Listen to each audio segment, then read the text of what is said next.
ഏകദേശം 2000 വർഷങ്ങൾക്ക് മുമ്പ് യേശു ഈ ഭൂമിയിൽ ജീവിച്ചിരുന്നു എന്ന് പറയപ്പെടുന്നു. എന്നാൽ ജീസസ് ജീവിക്കുന്നതിനേക്കാളും ഏകദേശം 3000 വർഷങ്ങൾക്ക് മുമ്പ് നോഹ ജീവിച്ചിരുന്നു.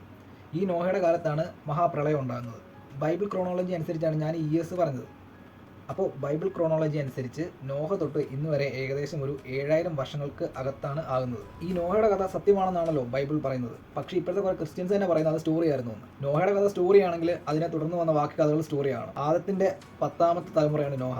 അപ്പം നോഹയുടെ കഥ സ്റ്റോറി ആണെങ്കിൽ ആദത്തിന്റെ കഥയെ സ്റ്റോറി ആകും. അത് മാത്രമല്ല, നോഹയുടെ 10ാമത്തെ തലമുറയാണ് അബ്രഹാം എന്ന് പറയപ്പെടുന്നു. അപ്പോൾ ഈ നോഹ വെറും കഥയാണെങ്കിൽ ഈ അബ്രഹാം വെറും കഥയായി മാറും.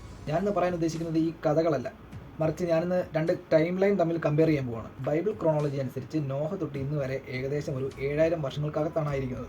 പക്ഷേ നമ്മുടെ ബേ ഓഫ് ബംഗാളിൽ ചെറിയൊരു ദ്വീപുണ്ട്. ആ ദ്വീപിൽ കുറേ ആൾക്കാർ കുറേ വർഷങ്ങളായിട്ട് ഐസൊലേറ്റഡ് ആയിട്ടാണ് കഴിയുന്നത്. പുറം ലോകമായിട്ട് യാതൊരു ബന്ധമില്ലാത്ത ആ ദ്വീപിനെ നമ്മൾ വിളിക്കുന്നത് നോർത്ത് സെന്റിനൽ ഐലൻഡ് എന്നാണ്. 2018 നവംബറിൽ 26 വയസ്സുള്ള ക്രിസ്ത്യൻ മിഷണറിയായ ജോൺ അലൻ ചൗ എന്ന ചെറുപ്പക്കാരൻ ഒരു മത്സ്യബന്ധന ബോട്ടിൽ കയറി സെന്റിനൽ ദ്വീപിൽ പോയ സംഭവം നമുക്കറിയാം. ബൈബിളിലെ യേശുക്രിസ്തുവിനെ പ്രചരിപ്പിക്കാനായി അവിടെ ചെന്ന ചൗവിന് എന്തോ പറ്റിയെന്ന് നമുക്കറിയാം.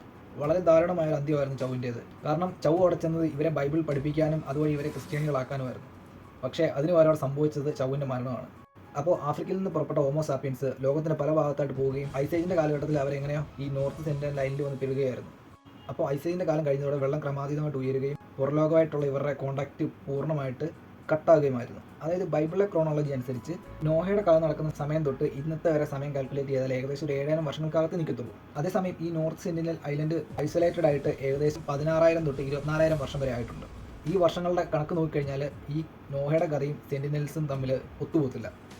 സെന്റിനൽസ് എന്ന് പറഞ്ഞാൽ നമ്മുടെ മുന്നിൽ ജീവിച്ചിരിക്കുന്ന തെളിവുകൾ. നോഹ എന്ന് പറയുന്ന ഒരു പുസ്തകത്തിൽ എഴുതി വെച്ച കഥയും.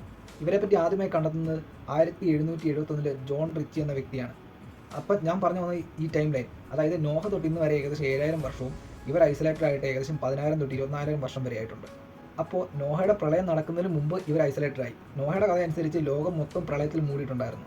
അപ്പോൾ ഈ മനുഷ്യർ അതിൽ ഉൾപ്പെടണമല്ലോ. ദൈവം പറഞ്ഞിരിക്കുന്ന ഭൂമിയിൽ ശ്വസിക്കുന്ന എല്ലാത്തിനെയും നശിപ്പിച്ച് കളയുന്നതാണ്. അതനുസരിച്ച് ദൈവം ഇവരെ നശിപ്പിച്ച് കളയേണ്ടതാണ്. ഈ നോഹയുടെ കഥ വെറും സ്റ്റോറി മാത്രമാണ്, അല്ല അത് അതിനോട് ബന്ധപ്പെട്ട് കിടക്കുന്ന ബാക്കി കഥകളും സ്റ്റോറികൾ മാത്രമാണ് എന്ന് തെളിയിക്കാൻ പറ്റിയ ഏറ്റവും വലിയ തെളിവാണ് ഈ ജീവിച്ചിരിക്കുന്ന നോർത്ത് സെന്റിനലിലെ ആൾക്കാർ. ഈ സെന്റിനൽ ആൾക്കാരെ പറ്റി പഠിക്കുന്നതിനായി ഡയറക്റ്റ് സയന്റിസ്റ്റുകൾക്ക് അവിടെ പോകാൻ പറ്റിയില്ലേ പോലും സെന്റിനൽ ദ്വീപിൻ്റെ കുറച്ച് അകലെയായിട്ട് മറ്റ് പല ദ്വീപുകളും ഉണ്ടായിരുന്നു. സയന്റിസ്റ്റുകൾ എന്ത് ചെയ്യുന്നു വെച്ച് കഴിഞ്ഞാൽ ആ ഐലൻഡിൽ ചെന്നിട്ട് സെന്റിനൽ ഗ്രൂപ്പ്സുമായിട്ട് വളരെ സാമ്യമുള്ള ഒൻഗെ എന്നും ജവാറ എന്നും പേരുള്ള ട്രൈബൽസിൻ്റെ DNA കളക്ട് ചെയ്തു. അപ്പോൾ നമ്മൾ മനസ്സിലാക്കിയ അനുസരിച്ച് ഹോമോ സാപ്പിയൻസ് ആഫ്രിക്കയിൽ നിന്ന് സ്പ്രെഡ് ഔട്ട് ആയിട്ട് തന്നെ ഏകദേശം 60000 വർഷങ്ങൾ കഴിഞ്ഞിട്ടുണ്ട്. പക്ഷേ ബൈബിളിൻ്റെ മൊത്തം ചരിത്രം, അതായത് ആദ്യം തൊട്ട് ഇന്ന് വരെയുള്ള ചരിത്രം എടുത്താൽ പോലും 10000 വർഷങ്ങൾ പോലും തികയത്തില്ല. അപ്പോൾ ഈ രണ്ട് ടൈം ലൈൻ തമ്മിൽ വളരെ വലിയ വ്യത്യാസമുണ്ട്. മെയിൻ റീസൺ ഈ ബൈബിളിലെ കഥ എഴുതിയപ്പോൾ മനുഷ്യർക്ക് അറിയത്തില്ല മനുഷ്യ ചരിത്രം എന്ന് പറയുന്നത് എത്രയും പഴക്കമുള്ളതാണെന്ന്.